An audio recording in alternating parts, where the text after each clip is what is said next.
Hello, collectors, fans, and troopers. This is G-Man with G-Man Toy Reviews. Today I got you a real special treat because I just got it unpacked today. Yes, today was a great day for G-Man and his collectible ambitions. Today I got something all the way from Japan. Yes, from Japan. Tommy, as the toy company, T-O-M-Y, Tommy, Prestige Selective Models. It's the Prestige model, and that's for the high-end collectors.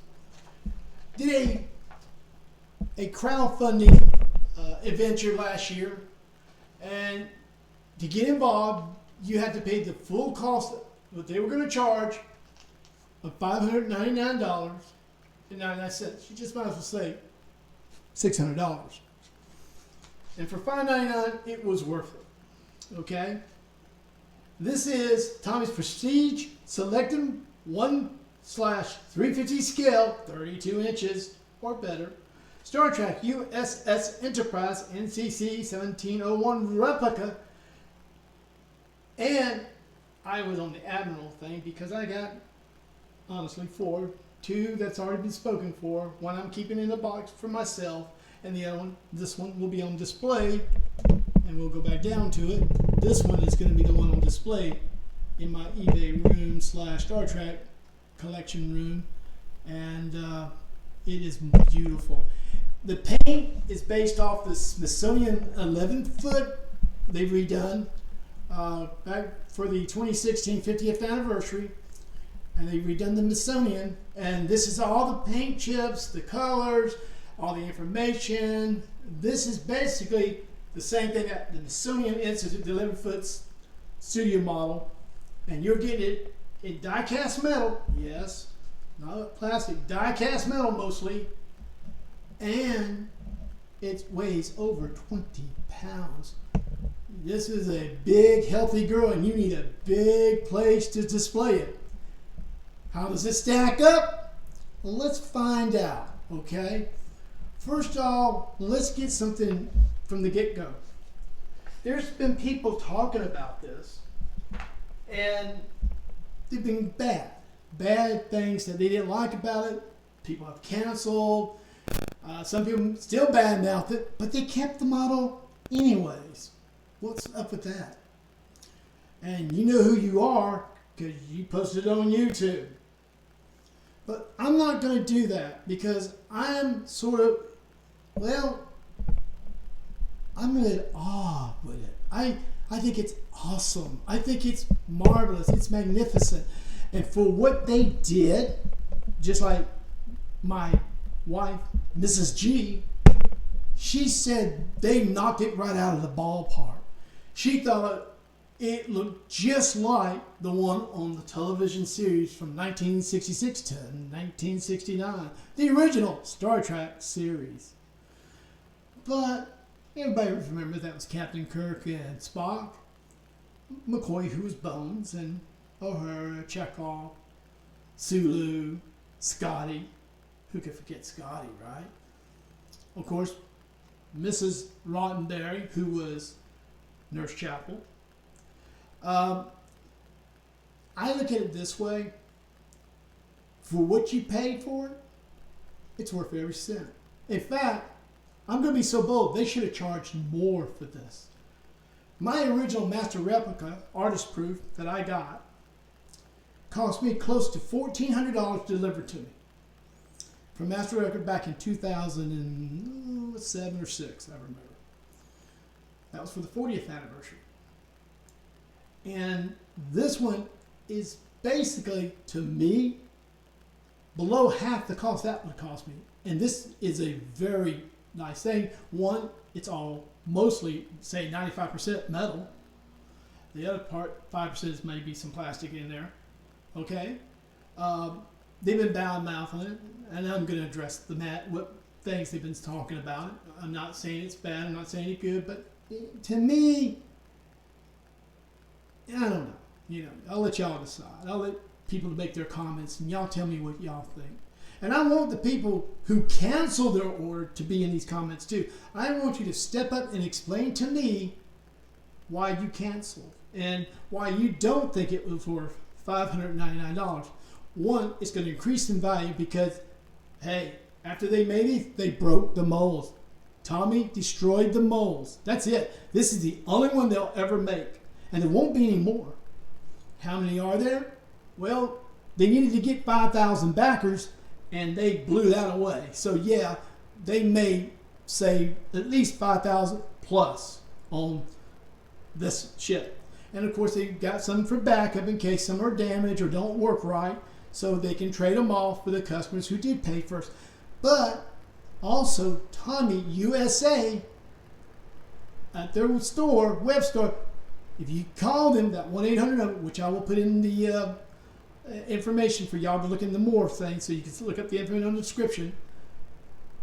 I'll give you the number. Put your name on the list to see if you can try to buy one that's being returned, okay? That's the only way you're going to be able to get it. And I don't know how much they're going to charge. I don't know what the shipping is going to be, but I just don't think they'll overcharge you, okay? I just don't think they'll do that. Who knows? But I don't know, okay? I don't know what they're going to do. Our shipping was free if you were part of the crowdfunding one. Plus, we got 3, not 1, not 2, but 3 shuttlecrafts. Let me zoom in down here and I'll show it to you.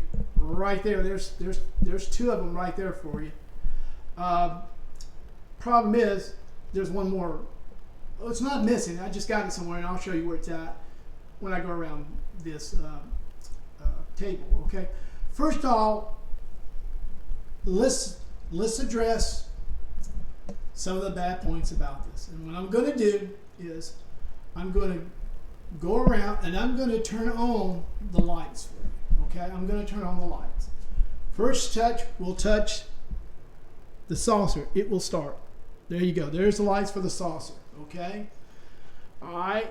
And then I'm going to touch the engine and I'm going to get them to start. They're not spinning. They're pulsating. Okay. The engines are not spinning.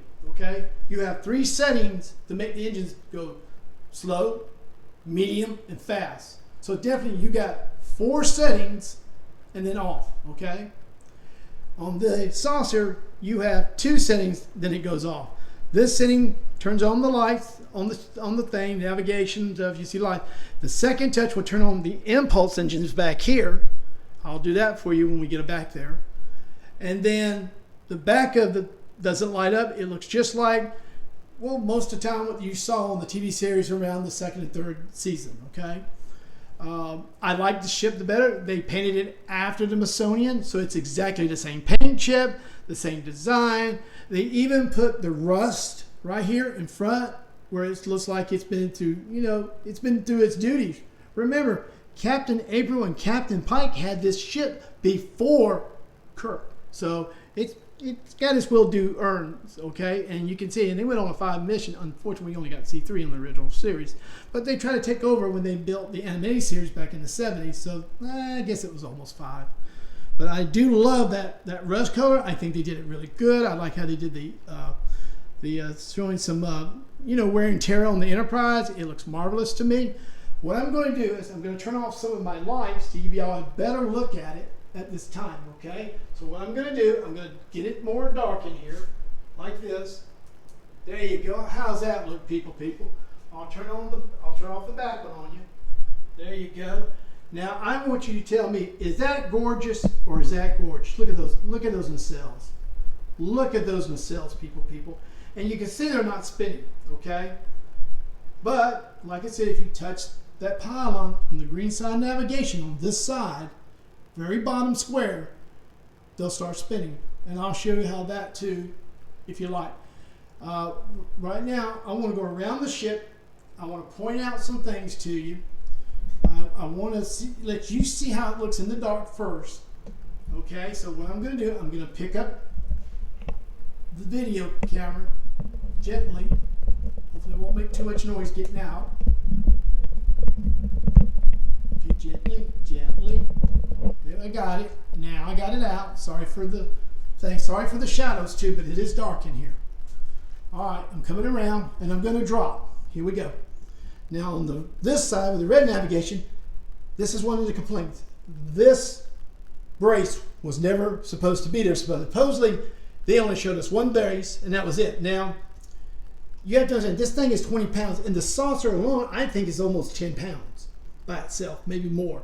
So I understand why they put the extra brace here, and I understand this little, I guess, little pipe here or tubing, and with a little thing to balance the sensor array with a little probe on the end of it.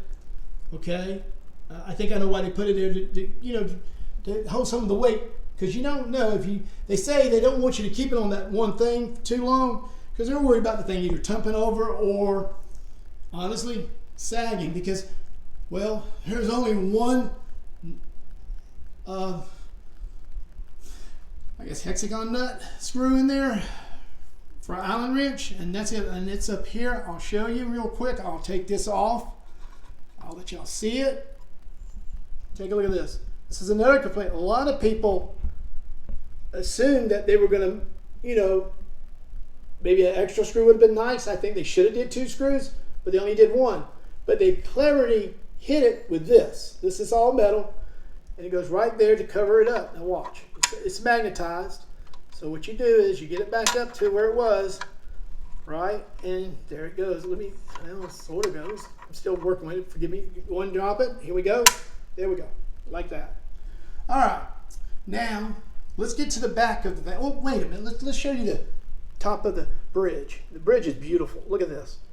Look at that. Even the navigation part where Sulu and Chekhov sit is lighted up. Look at that. Captain Kirk's chair's in the back. Let me go around. Whoops, sorry. Go around. That was my fault. There should be the transporter door. There it is. There's the turbolift door right there. See the red? That's the door they come in. So it's almost to the day. No, none of the other things are lighted up for the where Sulu, not Sulu, Uhura, Sky. It doesn't light up on the back end. But just that part, to me, just lighting the middle part with the navigation, I thought that was excellent. I like how the dome displays. I really do. I think it's wonderful. I really do. Okay, and I think it's worth that in itself. It's great. Okay, it's awesomeness to me. Just plain awesomeness. All right, we're gonna go. Is that a word, awesomeness? I don't know. It's just fantastic. Period. Okay, just fantastic. Check this out. They even got the real gold or orange light you always saw at the beginning, or when the ship's passing by. And you always see that one light. It looks like an orangish gold color to me, but on there I think it's a little bright. I don't know if you can get it in there or not, but it's really pretty and it stands out, and that's exactly what the studio model has too. So it's exactly like the studio model, the 11-foot studio model that they filmed on. And remember, one side then you never saw because all the wires and stuff came out of it. The other side, it's the only side you ever seen. They just did a trick. They used a mirror to make it go back and forth. So you always saw the same side, just looked like you see both sides, okay? Now we go back this way, and what we're going to do, we're going to go back here. I'm going to show you the shuttle bay first, the back of the ship, where all the shuttles come out. And this little piece here, I don't know if it's metal or plastic, but it's pretty easy. You just pick it up with your fingers, you remove it, and folks, check this out. Check this out, folks. Look what's in there. That's that 3rd shuttle. That's the Galileo, people. Check that out. That's the Galileo. Let me get this in there. Let me get it in there. That is the Galileo. Check that out. Isn't that something? Look at that. That is just awesomeness. And you can see the shuttle bay is, it's detailed. The hangar, shuttle hangar, everything is detailed. It's beautiful, just like it was in the series. So it's sitting in the red square with a circle, and that's where it turns, It takes one more turn. It's coming out that back door into the great beyond, right into the space, the final frontier. Oh, I'm sorry, I shouldn't be doing that. Sorry. So we're going to come back up. We're going to go around to the other side that you can see pretty good without the brace in front of you. Remember, the brace was one problem that they didn't tell us about. And then another problem was, if you look closely, I don't know if you can see it in the dark. I may have to turn on some light. But right there, do you see the circles? There are some circles there. Those are the plug holes that cover the screws. So what I'm going to do, I'm going to turn on some light real quick so you can see them a little bit better, hopefully. Down, you can see them now. There's one up here, right there. There's one down here. It's like 6 of them. There's one right up towards the front where the pylon is. I mean, they're there. You can see them. Yeah, and there's some seam lines, and there's seam lines right there. That's another complaint. Seam lines. People were mad about the seam line. People, it's metal. It has to come together somehow. And they did it the only way they thought was probably the most logical and sensible way to do it. I don't care what it is. If it's die-cast, it's going to have a seam. I don't care who you are. Even the small die-cast cars have seam. You just go look at nothing's perfect. And they got blemishes on them too. Okay, so we're talking about plug holes where the screws go. They didn't cover them up like they said they would. The two guys who were marking this say, oh, don't worry, you're just seeing the prototype. All that's going to be covered. They're going to go over with that. You'll never see those screw holes. You'll never see it. Well, they spoke too soon because guess what? It came back with screw holes. And I think, personally, what they did is they ran out of time and they ran out of money. This was already 2 months delayed. We were supposed to get this in June. Okay? July and August went by. September went by. They said, okay, it's coming out in July. Okay, because we ended it in July. That made sense. But then we didn't get it till middle of October. And a little after the middle of October. So I look at it this way. I think they ran out of time. I think they ran out of money. And after they had to send it back at least 2 or 3 other times, one was definitely for the paint. The other time was the rusting. They had it too dark. The whole thing was too dark. They had to lighten it up a little bit. There were some issues with that. I think the problem with the stand, with the balancing, they had it. That's why they had that extra stand that we didn't know about. I look at it this way, and this is my personal opinion. I like it. I think it's great. It's awesome. It's fantastic. Mrs. G told me they hit it right out of the ballpark, and I think they did also. I don't think for the money, you're not going to buy anything as good as quality as this unless you get a pro builder that does one of the models for polar models and just builds it and charge you like, what, $1,500, $1,800, $2,000? Some other companies charge you even more to build a model. So, yeah, it's got its good things and bad, but still. Now, remember when I told you I was going to show you some stuff? Let's turn on, I'm going to hit this button again, and it should turn on the impulse engines. Watch this. Check that out, folks. Look at that. The impulse engines are lighted up. Look at that. Ain't that cool? All right, now let's do this. Let's check out the nacelle engines, okay? And the best way to do this is in the dark. So what I'm going to do, I'm going to back away. I'm going to turn the lights out again. Turn the lights out, as you can see the flicker. You can see right now it's just impulse. The nacelle is not turning. If you look real good, you can see the lines in it. They're not turning. Watch. That's low. Take a look at that. And they're counter-rotating, so they're doing exactly what they were supposed to do in the show. They counter-rotate from each other. Check this out. Look at that. Check that out. Is that counterclockwise? That is beautiful. Look at that. The colors match exactly how they were done in the original series from 1966, 69, and when they remastered and put the digital Enterprise on the newer one, because you had 2 ways you could watch it. The original, how it was done, really aired, and then the digital remaster when they put all that extra digital animation back in to make it look like ship and all. I mean, but look at the lights. That is so beautiful. Look at that. I mean, that's just awesome. That's just beyond awesome. I mean, that's just wonderful. I can't say nothing really bad because I love it. Only $600. I could have bought 2 of these and still come out ahead than the master replica, or almost 3 actually. But hey, that's me. I bought 4. I got Admiral. I got 2 friends overseas that want them. I'm gonna make sure they get theirs. And I'm not gonna gouge them for the price. I told them what I wanted and they accepted it. And it was a nice, even price, okay? I'm not going to gouge them and say $2,000 or $2,500. I think I made a fair offer, and they accepted it. They were very gracious that I did that. And I believe in sharing the experience of collecting, and they're my friends. And I know one guy really well. Now, I've got another friend that lives in Florida, and that's 1701. He's got his own YouTube channel. That's Dean. He's got some of these, and he's selling them, just to let you know. So he'll probably chime in and say a comment. And if you want to get in touch with him, send him a private message, and he'll go with you from there. He's got 6. Yeah, 6. He's got one for himself, and he says he's going to sell 5 of them. So there's another person you might want to buy one from. Now, is it worth all the hype? Yeah, there was a lot of hype. Some people were disappointed and they canceled. Then there's some people canceling, still bad-mouthing it, which I think is wrong. But hey, each their own. G-Man says it's worth every cent. G-Man says you should take advantage of it. G-Man believes in his heart you can't go wrong if you buy this. And for the price, and I'm being honest, for the price, and I mean this with all my heart, with the price, you can't go wrong with this. I mean, you just can't go wrong. Whoops, sorry. I gotta get back in there for you, sorry about that. Boom out a little bit, tighten it down for me. Alright, for the price, I think it's worth it, okay? And with that said, we're going to say good evening, or goodbye for now.